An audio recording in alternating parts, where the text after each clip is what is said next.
Good afternoon, students. Till now, we have studied all the chapters. How was always late, and I hope all of you must have completed your exercise till what I have given. Now, there was a little bit parts left on the page number 4 and 4, 5, and 6. The grammar portion, and it is very easy if you try to put up your mind on this topic. Now, let us start. Have to. Have to means जो काम हमें करना होता है. We use have to when we want to say that something is necessary और required और must happen. What does it means? It means that if you need something that is to be done at any cost, then we use have to and has to. Got my point? And have to is used for the plural subjects, that is I, you, and plural subjects. I is the first form of the subject, means first person, you is the second person, and plural. Suppose that we, boys, girls, children, these are all plural subjects. So with these we use have to. अब आपकी भाषा में मैं समझाऊं कि have to और has to कहाँ use करते हैं. It is used when we want to say that something is necessary or required or must happen. मतलब जो चीज़ करनी होती है. he has to go to school. For example, see here in your book, he has to go to school. उसको school जाना ही जाना है किसी भी कीमत पर. Means he can't escape from that job. he has to go to school. we will have to find a way out. हमें कुछ ना कुछ रास्ता निकालना पड़ेगा. Suppose that you have gone to a forest and suddenly you are caught in a fire in that thing, and you are not able to think what you have to do, how you are going to save your life. Then someone among your friends says that yes, we have to find out a way out. हमें इसका रास्ता निकालना पड़ेगा. Just like in our सबसे अच्छा example corona का ही ले लें. We will have to find a way out to leave from home, to work from home, to study from home, to play from home. हमको कोई ना कोई रास्ता निकालना है. हम चाहते ना चाहते हुए भी हम घर के अंदर कैद हैं. We are enclosed in our home due to this corona virus. That's why we will have to find a way out. Right. Now let us look at the third sentence. You have to be careful of what you say to the principal. Means आपको सावधान रहना चाहिए कि आप principal से आप क्या कहते हैं. It means it applies for everybody, whether it is a student, whether it is a staff और anyone, because that principal is a dignified position and we must talk to him और her in a very fair manner, in a very respectable manner. That is different thing. Okay, now let us come back to the topic. जाहिर सी बात है कि सबको सम्मान से बात करना चाहिए. सम्मान दीजिए, सम्मान लीजिए. सीधी सी एक पॉलिसी है, give respect, take respect.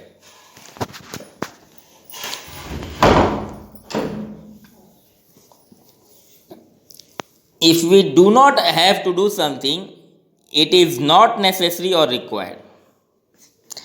As per the example, if we do not have to do something, it is it is not necessary required. means अगर आपको कुछ नहीं करना है तो हमें करने की ज़रूरत नहीं है. as his income was lower last year, he did not have to pay tax. क्योंकि उसकी इनकम पिछले साल कम थी, इस वजह से उसे टैक्स नहीं पे करना है.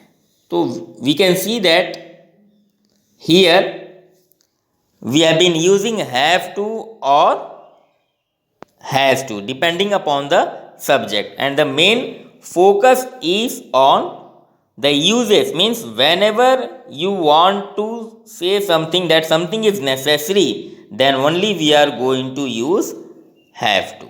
Got the point? Now in the series of this, next comes used to. Used to refers to the past. If something used to be done, it was done regularly in the past or was the case in the past. It cannot be used to indicate any action that happens in the present. Where do we use to? We use to refers to the use to मतलब जो हम इसको हमेशा use करते हैं किसके लिए? बीती हुई बातों को बताने के लिए. It means it is used to refers to the past. If something used to be done, जो काम पहले कभी हुआ करता था, it was done regularly in the past or was the case in the past. It cannot be used to indicate any action that happens in the present. मतलब suppose that now I am teaching you. In the past, I used to play badminton when I was in class 9th, when I was in class 10th. मतलब मैं आज के तारीख में badminton नहीं खेलता हूँ. मैं अपना एग्जाम्पल बता रहा हूँ. I'm telling you my examples. When I was in class 7 to 10, I used to play a lot of badminton. I used to play a lot of table tennis. Since that facility is not available here and there, here हमारे पास मुझे ऐसी facility नहीं है. We don't have any facilities to play badminton, so I can't play table tennis.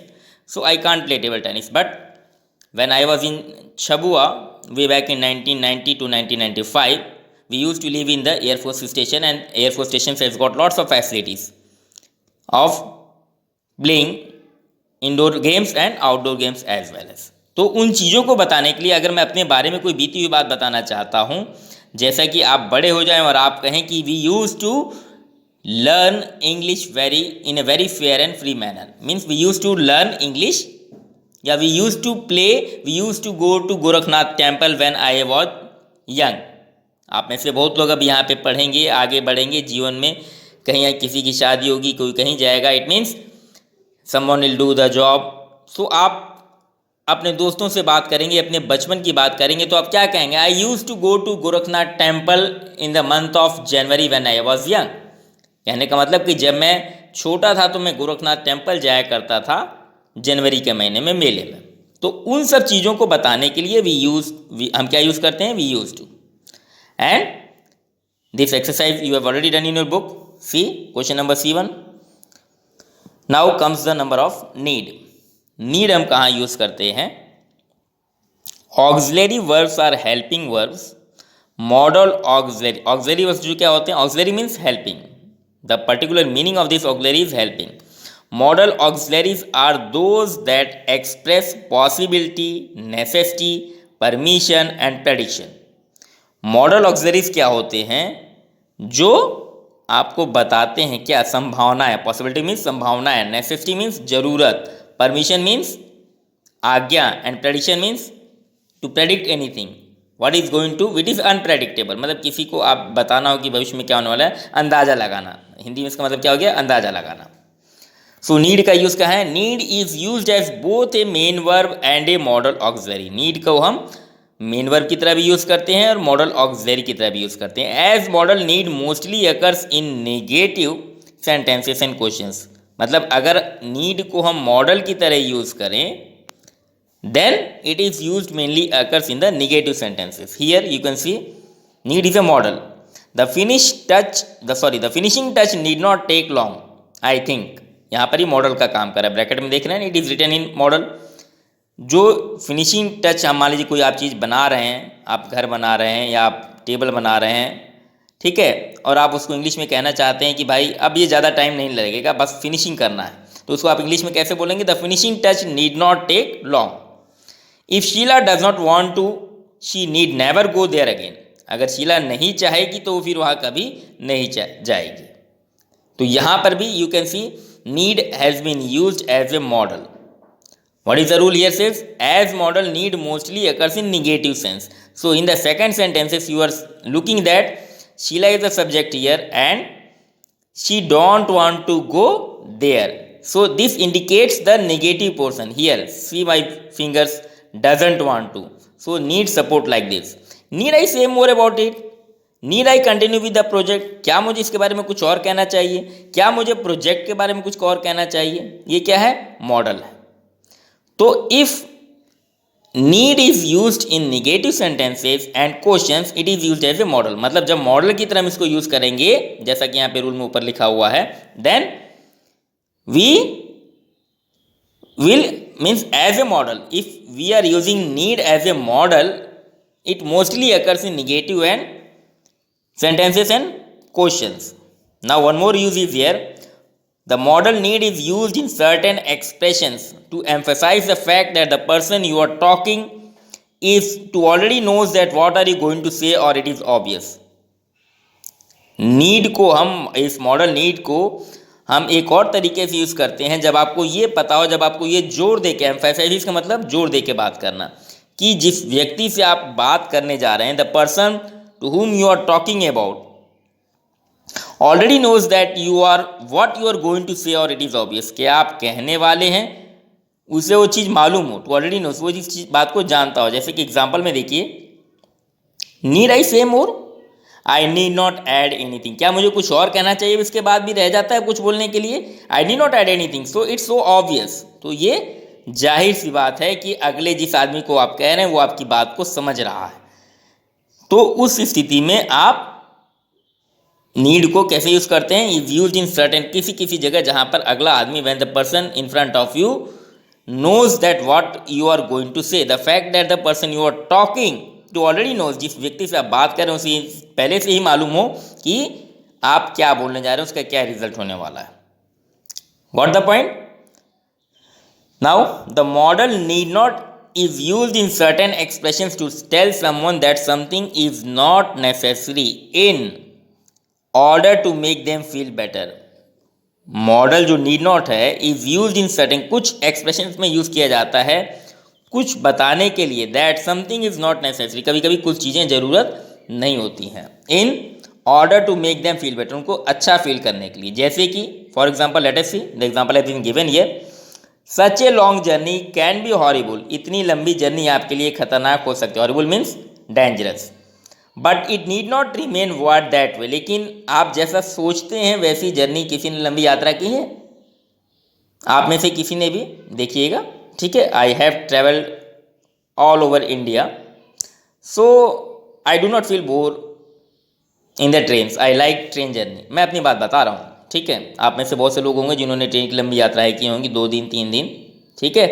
तो किसी के लिए वो फ़ायदेमंद होती है, किसी के लिए मन मौजी का साधन होता है। तो वही चीज़ यहाँ पे बात में लिखी है, सच ए लॉन्ग जर्नी, सब आप किसी को कह रहे हैं, किसी बुढ़े आदमी को कह रहे हैं, such a long journey can be horrible but it need not remain that way, मतलब बाबा आप चलिए मेरे साथ में, आप उसको इंग्लिश में बाबा से बात करना चाहते हैं, अपने उनको इंग्लिश नहीं आती, आप इम्प्रेस करना चाहते हैं, तो आप क्या कहेंगे, such a long journey can be horrible, वो इतनी लंबी जर्नी, हम मद्रास जा रहे हैं घूमने के लिए, इतनी लंबी वो जर्नी हॉरिबल हो सकती है, लेकिन but it need not remain that वे, लेकिन बाबा आप ऐसा सोच रहे हैं वैसा वो होगा नहीं, तो आप ये लाइन बोलेंगे, ठीक है।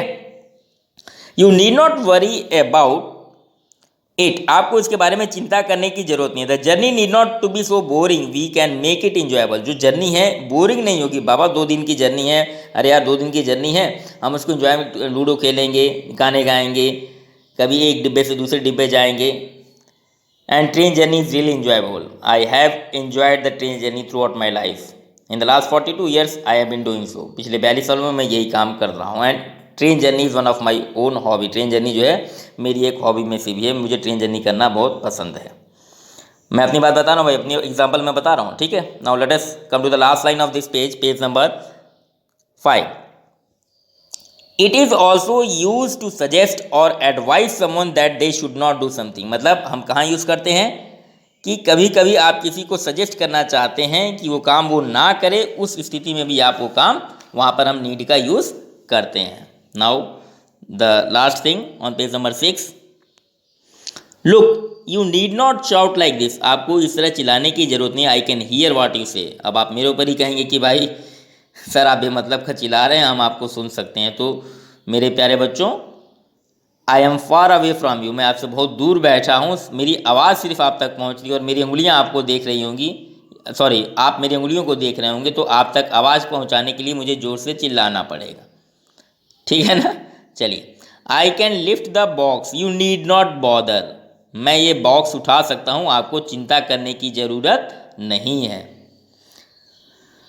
The last second but last line, when used as a main verb, जब हम नीड को मेन वर्ब की तरह यूज़ करते हैं, it is followed, need is followed by a to infinitive, मतलब इन्फिनेटिव आप लास्ट क्लासेस में पढ़ चुके हैं, in the class 7th you have studied, in the class 6th you have studied, when we are using need as a main verb we use it is followed by a to infinitive, I need to apologise for what I have said to you.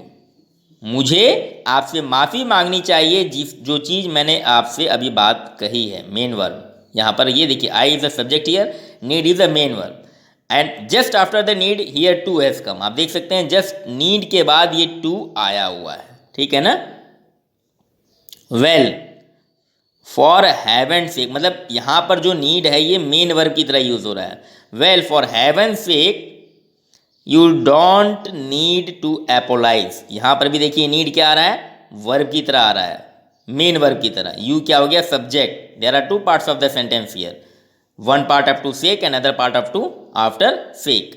एक part सेक के पहले और एक part सेक के बाद में। भगवान के लिए आपको माफ़ी मांगने की ज़रूरत नहीं है। So in this part use the subject here, ठीक है। Don't is the helping verb, modal आप कह सकते हैं। और नीड जो है it is the main verb, and since it is acting as a main verb, to has come after main verb. Got the point? समझ में आ गया? So what we have studied till now, हमने अभी तक क्या क्या पढ़ा? We have studied use of have to, use of use to, किस तरीके से यूज टू यूज़ करते हैं, यूज टू हम कहाँ यूज़ करते हैं, इट रेफर्स, सिंपल सी एक बात याद रखिए, use to refers to the past. और यहाँ पर बात रखिए हैव टू कहने का, जब हमें काम करना ही पड़ता हो, मन चाहे चाहे ना चाहे, तो हम वहाँ पर हैव टू यूज करते हैं। पढ़ना मन चाहे करना पड़ता है, खाना कभी कभी मम्मी खिलाती है तो हमें yes I have to it, by mother have order it, यार मुझे खाना ही पड़ेगा क्योंकि मेरी मम्मी ने मुझे ऑर्डर किया। तो आप इंग्लिश में से बात कर सकते हैं। You use to start speaking in English in smaller sentences so that you can become a perfect speaker till the time you pass out from the school. And you what you raise the name of your school, raise the name of your parents. अपने parents का नाम ऊँचा कीजिए, अपने माँ बाप का नाम ऊँचा कीजिए, अपने टीचरों का नाम ऊँचा कीजिए, और अल्टीमेटली अपने स्कूल का नाम ऊँचा कीजिए। ज़ेनिथ कॉन्वेंट स्कूल के आज छात्र है। This is the product of Zenith Convent School, this is the product of Arun sir, this is the product of Nandanagar, this is the product of Gorakhpur. It matters my dear. समझ में आ गई बात? अब need की क्या जरूरत है? Need are the helping verbs. दो तरीके से हम नीड को यूज़ करते हैं, एक मॉडल की तरह, यहाँ पे दिया हुआ मैंने आपको ये सारी बातें समझा चुका हूँ, और एक वर्ब की तरह। अब लास्ट चीज आती है आपकी dare. I like need, dare is also use as both a main verb. Need की ही तरह डेयर को भी हम मेन वर्ब की तरह यूज करते हैं और मॉडल ऑक्सिलरी की तरह यूज करते हैं। तो मेन वर्ब हमेशा ध्यान रखिए, main verb comes after the subject, subject के बाद मेन वर्ब आता है। और अगर हम मॉडल ऑक्सिलरी की तरह यूज कर रहे हैं तो देखिए क्या एग्जाम्पल बोल रहे हैं, एज ए मॉडल, अगर if we are using as a model dare occurs in negative sentences and questions. तो इसका मतलब एक बात का आप हमेशा ध्यान रखिएगा कि whenever dare is coming in negative or questionary, then understood that it has been used as a model। तो जब भी dare जो है निगेटिव की तरह सेंटेंस में आए या प्रश्नवाचक की तरह आए, तो आप इस बात का विशेष ध्यान रखिए कि वहाँ पर वो मॉडल की तरह यूज हुआ है। और अगर वह जिस तरीके से हमने नीड में मैंने बताया था कि नीड के अगर डेयर के बाद टू आ रहा है, it means it has been used as a main verb, तो वो मेन वर्ब की तरह यूज हुआ है। Let us see the example. Those people dare not discuss those unknown unwelcome policies। वे लोगों को, उन लोगों को इस प्रकार की अनवेलकम, मतलब जो स्वागत योग्य ना हो, ऐसी नीतियों के बारे में चर्चा करने की कोई ज़रूरत नहीं है। They dare not question him about that decision। वे लोग की इतनी हिम्मत नहीं कि वो उसके प्रश्न के बारे में, उनके निर्णय के बारे में कोई निर्णय ले सके, मतलब प्रश्न कर सकें। Dare he question the teacher, क्या उसके पास हिम्मत है कि वो अपने टीचर से सवाल पूछे? भाई मैं ऐसा टीचर नहीं हूँ, you can ask anything at any time, I am always with you. ठीक है, तो यहाँ पर आप दोनों चीज़ें देख रहे हैं कि जब ये मेन वर्ब जो है अगर निगेटिव में, यहाँ पर see this has been used as a negative, dare not, and here the question has been asked, question mark is there, so it is interrogative question. And when it is used as a main verb, see here the minister dared to take some unpopular steps, right? He dared to speak about them in public। यहाँ पर ही main verb है, because the minister is the subject here, dare is the main verb here, और just main verb के बाद में to आया। Got the point? So for today it is enough, and I would request all of you to write down the 5 sentences as a class work on each these models, that is have to, use to, need, dare, इन चारों के बारे में 5-5 sentence आपको लिखनी है. You have to write 5 sentences मीन्स 20 sentences in your class or copy with the help of these examples here, and as well as you can take the help from net also, no problem. And 10 sentences as a homework. So in all you have to write down 10 4 जा 40 and 5 4 जा 20. 40 plus 20 60 sentences आपको. It must be different and none of you should tally, none of your words should tally, none of your sentences should tally from each other. 31 बच्चे हैं, जितने भी बच्चे हैं दोनों सेक्शंस में 8th A और 8th B में, you must have write different sentences that I want to see. That's all for today. Good day, take care.